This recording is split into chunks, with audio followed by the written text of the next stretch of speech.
Now, joining us from Kentucky is Dr. Ehsan El-Khatib, an associate professor of political science and sociology at Murray State University. Thank you very much for joining us here on the program.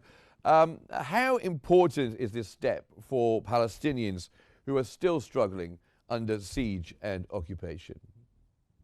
Yes, the issue um, is that recognition going to change things on the ground?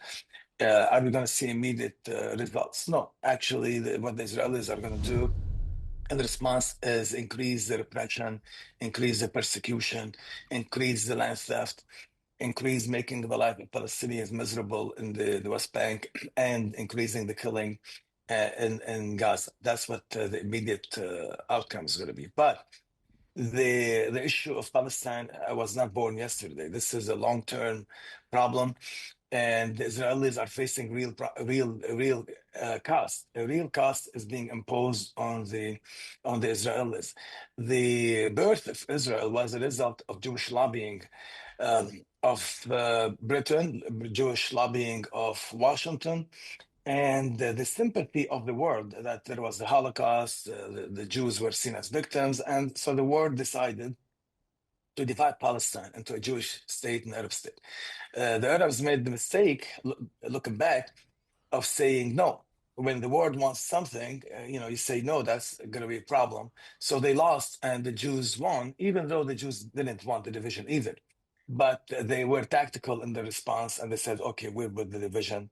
But then they grabbed as much as possible, and they were in a position to grab more than allocated to them. Do you, Now there is a sorry, yeah. carry on. Now the Jews find themselves in that position, and it's going to be difficult for them to win this conflict, legal conflict. Do you see this particularly significant that the United Kingdom is doing this with the history there and the fact that the United Kingdom lies at the heart of where all the problems began?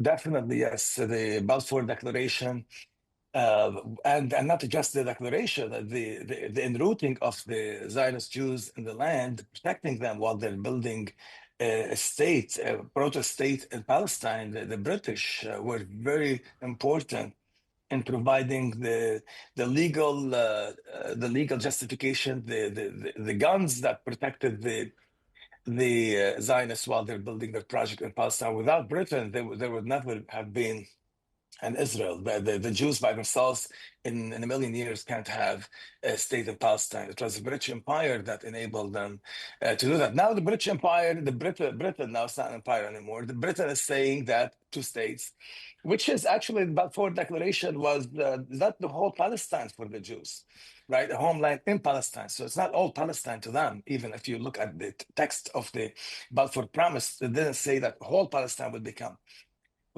Israel. So now Britain, yes, Britain tried to avoid that, but had no choice because the Israelis were actually just ignoring all the pleas from former good friends of Israel. And now the genocide is a big deal. There should be more, actually.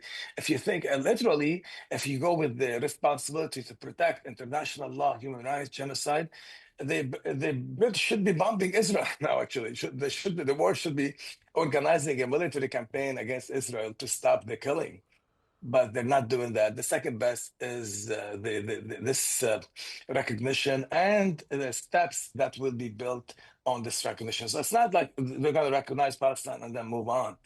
If that Israel indicated what's going to happen next when Netanyahu said that Israel has to be self-sufficient. He knows that there are going to be measures taken to impose a cost on Israel for ignoring what the world wants. And the recognition itself by these Western allies, with Canberra, Australia, and Canada, and the UK, and also France, does this mark a real policy break with Washington? Definitely, it does. The news was it was brought up in the meeting, the recent meeting between Trump and the British Prime Minister, but they didn't dwell on it because Britain is set on it. Britain is set on this recognition, and that no amount of American lobbying will change. And the British Prime Minister said, this is what the British people want. Therefore, Britain is going to recognize Palestine. It's the same with the other countries that did. Americans find themselves in a very difficult position now. They're trying to fight basically the whole world for Israel. That's going to become more and more difficult. The fact that the Israelis are occupying the land, that really there is no state of Palestine on the ground, just on paper, doesn't change the reality of it. The reality is that even Germany occupied France during the war, Second World War. Doesn't mean that that France ceased to exist. It's a state now under occupation, and there are consequences to have another state occupying.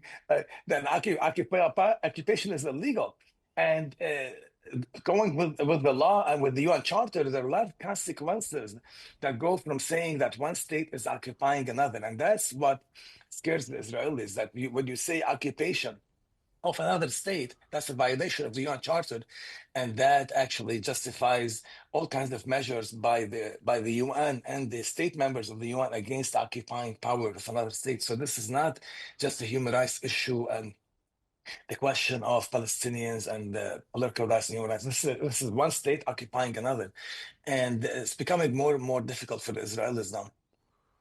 Yes, the international law and the rules and regulations that used to be abided by seem to be really lacking at the moment. But how might Israel's leadership respond? Are we going to see an intensified military campaign, do you think, and more new settlements? They will respond by that. They said that, and they're doing that. They respond by doing more and more on the ground, by creating facts on the ground. But I think that train has left the station. The Israelis, it's going to be extremely impossible to fight the whole world. That's not possible. South Africa was a rich country, was a nuclear power. It could not fight the world. Now, the only strength that Israel has is the unlimited U.S. support, but even that is changing. The Economist, on the cover of the Economist, the newest one, the issue of Israel losing the U.S. Israel is losing the young people don't support Israel. Young people, Democrats, all of them don't support Israel. The leaders support Israel, Democrats. For the Republicans, they're losing the young Republicans. They're still, Israel has support from the older Republicans, but it's becoming harder for the Israelis. This is not today and tomorrow. This is a long-term problem for the Israelis. The Israelis are facing real challenges, and if the Europeans follow that recognition with punishing steps against Israel, Israel will have a very difficult time. Do you think, from what you can see, this move might encourage more European states to follow? Germany, of course, is a big bloc on this and is very close. Berlin and Tel Aviv are very close, and it always tries to keep its cards close to its chest and doesn't like to criticize too much. Do you think there could be any change in Germany when it sees how their Western allies are being viewed for this move?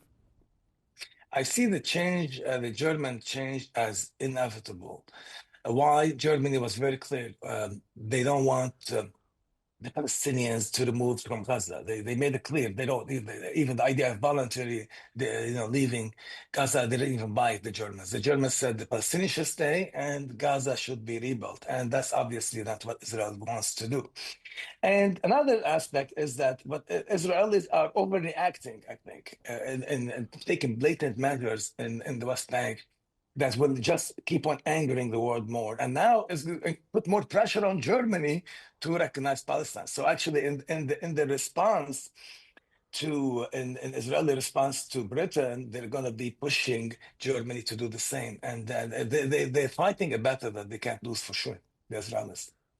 It's very rare, from what I have seen, that public pressure and people on the streets campaigning for a particular issue has much luck in changing anything. But it does seem in Britain, in Australia, in Canada, that public opinion has really led the way in what the governments are doing. Do you not see the same kind of anger by the public in the United States? There is anger like that in the United States, but the United States system, the lobbyists, they run Washington. And it takes a long time for public opinion to translate into policy. You have people, you need to have people running and have a platform and the issue to be discussed. The system in the US, the Jewish lobby is entrenched, very powerful, very strong. And it's over time, it got really strong. It's much stronger than, like, so for example, now it has been weak a little bit, but over time, it became more and more powerful. And APAC, changed into like direct funding of elections. So it's not just APAC too. You have all kinds of Jewish, even synagogues on the level of synagogue. They lobby for Israel. Jewish federations, they lobby for Israel. They collect money, grassroots support. Trump noted that the Jewish lobby is weakened, but it's still strong. It doesn't mean it's weak. It has been weakened. The grip on Washington, this is, we're talking about millions of dollars in campaign donations. They still have the leaders. The leaders haven't changed. The Republican leaders, the Democratic leaders, they haven't changed. They're still supportive of Israel.